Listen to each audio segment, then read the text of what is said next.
Good evening and welcome to Horizonte, a show that takes a look at current issues through a Hispanic lens. I'm your host, Catherine Anaya. Tonight we discuss how the growing Latino population will continue to play a bigger role in this presidential election year. According to the Pew Research Center, there are 36.1 million Latinos who are eligible to vote this year. That is up from 32.3 million in 2020. That represents 50% of the growth in overall eligible voters in those 4 years. This year, Latinos are expected to make up 14.7% of all eligible voters, a new record. And that's despite the fact that only 53% of all Latinos were eligible to cast a ballot in 2022. Here to discuss the importance of the Latino vote in 2024 is Jason Barraza, a partner in the political consulting firm Veritas, and Dr. Edward Vargas, an associate professor at Arizona State University and a senior analyst at BSP Research, which helps organizations reach a diverse population with services like polling, focus groups, and more. Thank you, gentlemen, for being here. We appreciate it. Thank you. Okay, so this is a topic that I know you are both ready to dive into. So let's just start with the talk that we heard the last two election cycles, which was that Latino voters are shifting to the right. Starting with you, Dr. Vargas, is that fact or fiction? I would say, first of all, thank you for having us, and this is such an important conversation, so thank you for having us on. You bet. I would say it is fiction. In fact, I have 4 reasons why I say this. One has to do with a new study that my colleague Eric Gronke Gonzalez over in Michigan State just did using some cooperative election survey data. And what it shows is starting in 2014, you actually see, while you see a little bit of decline in the Democratic share, you actually see this being taken up into the independent bin. And it actually, you also see a reduction of Latino Republicans moving into that space as well. So you see a rise actually in the independent side. 2 has to do with the 2022 election, the midterm election.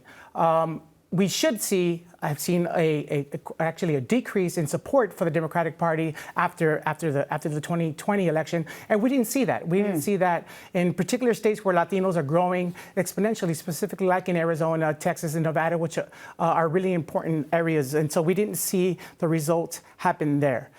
Third has to do with the GOP really doesn't have a Latino policy priorities. I mean, they don't. I mean, their policy path is trying to target immigrants and a lot of folks in our community.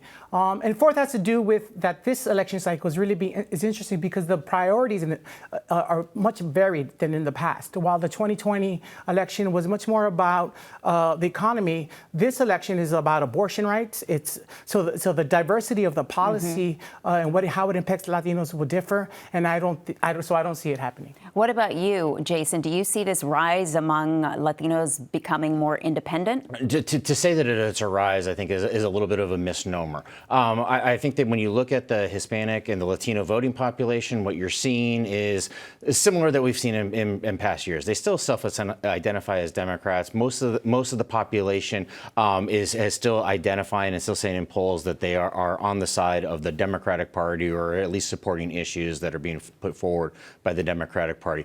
But one interesting thing is happening. As we are studying this demographic more and more, we are starting to see some trends that are similar to a broader electorate. Some of the issues that demographics within the Latino voter population identify with on a broader scale, they are still similar. So, for example, when you're looking at males in the younger demographic, 20 to 35, 20 to 40 age range, there's more propensity for them to be more of a MAGA or a Trump voter than a Democratic voter. And that's not to say that there's a wholesale abandonment within that demographic. You're just seeing that demographic tends to be more open to the idea of voting for Trump.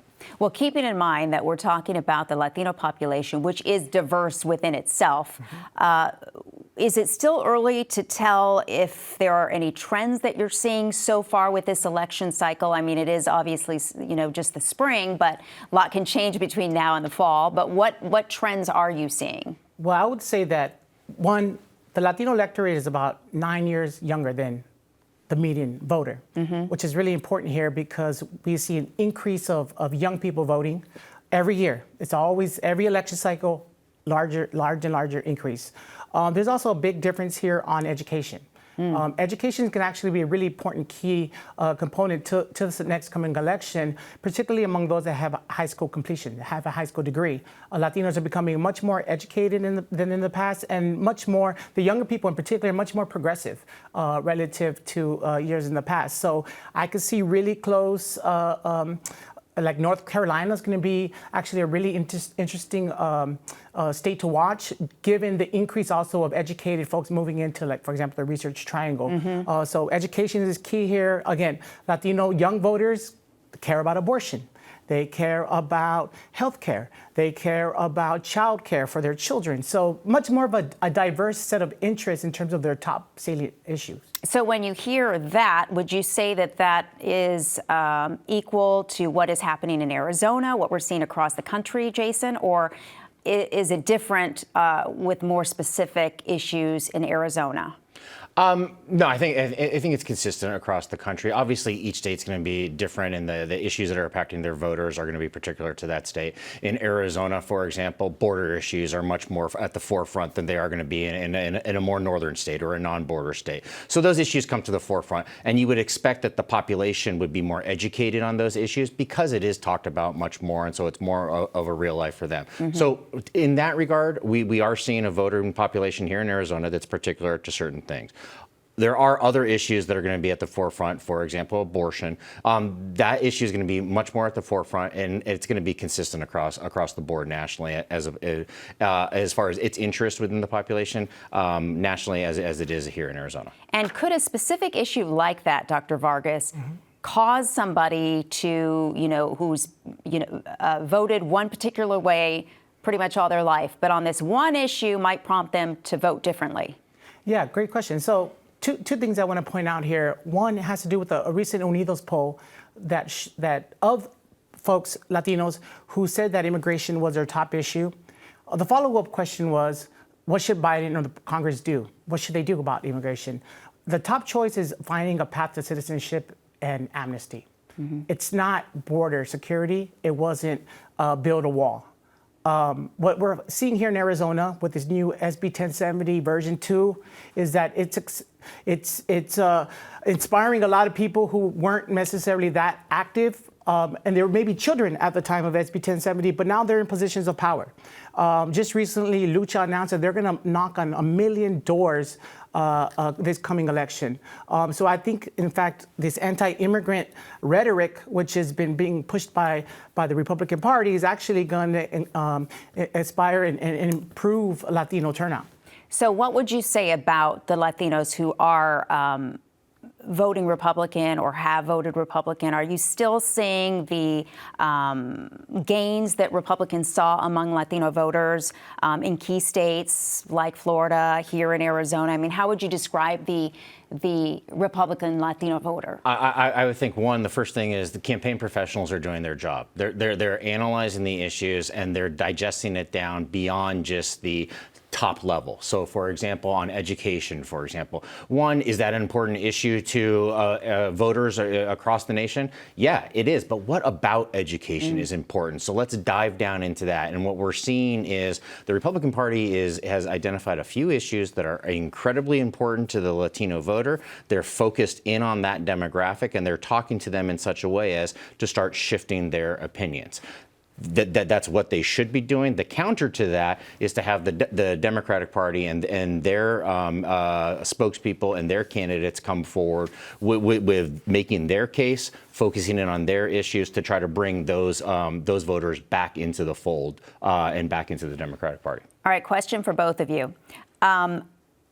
Do Hispanic voters appear influenced more now by a single issue or several issues than in previous cycles? Because you're both mentioning a variety of different issues. So is it a multiple level of issues that are driving voters right now?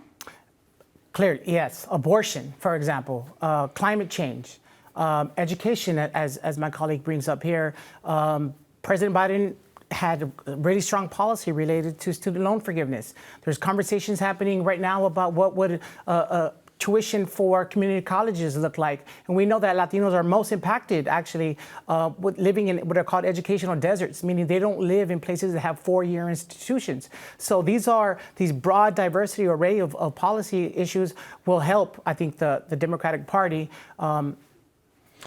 We live in the age of information. So there's information that's readily available to the population. One of the products of that is the electorate is educating itself and seeking out information. And so issues that they are learning about are becoming more of a priority than they were in the past. So to say that we are seeing a diversification in issues, I don't think is necessarily exactly correct. I think that voters cared about that previously in previous cycles, but it didn't necessarily come forward. As we've become more sophisticated with processing the information, digesting it down, and then turning that into campaign messaging, what we're seeing is an effective use of targeted messaging that's now moving those voters forward. So the end product is, yes, we are seeing a diversification, but really what it is more specificity in how we're communicating to the voter. So if it comes down to former President Trump and President Biden, what does each candidate have to do to get the Latino vote? Yeah, I'll start with one for President Biden is be more presidential, meaning do more public appearances. He didn't show up at the Super Bowl, which is a great opportunity. So he hasn't been seen in public for a little bit.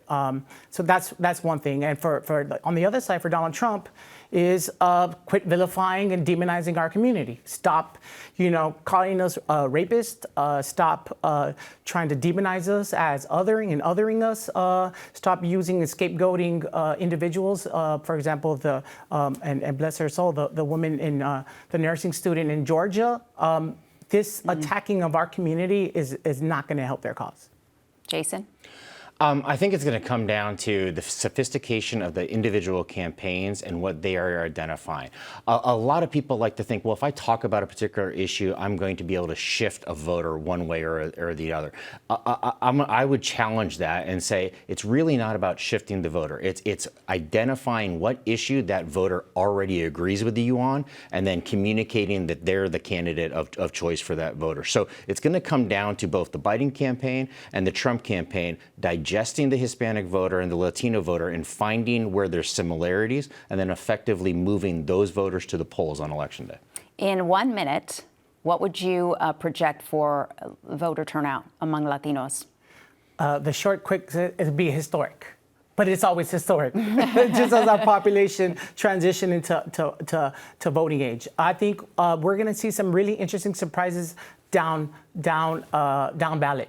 And I think that's really where the action will be that will then improve the party's decision of who becomes president. In other words, we have a really important election here with Gallegos and Kari Lake. Yes. And a recent poll just came out today that has if Gallegos up by 7 points, for example. And I think that will increase basically turnout. What do you think, Jason? And we haven't even talked, in depth about all the other races that are happening in Arizona. Well, that's going to point out when we look at what's going on in Arizona, is there going to be an increase? I think that there will be, but I think that there's going to be an increase across the board. Arizona has become so much more of an important state nationally. So we're looking at a presidential election, a competitive Senate election that's on the books, a state House and Senate that could be up for grabs. So there's a lot going on in Arizona. There's a ton of issues that are out there. And I think that we're going to see an increase just in voter participation across the board. And right along with that is an increase in Hispanic population out there. Well, as we mentioned, it's still early. A lot can change between now and November. So I know you said that you could teach a whole class on this, and you said you could talk for hours. So we have to have you back in the fall. Looking forward to it very much. Yes. Thank you, gentlemen. Appreciate you both being here. Thank you. Thank you. Good to see you. That's our show for tonight. For Horizonte and Arizona PBS, I'm Catherine Anaya. Thanks for joining us. Have a great night.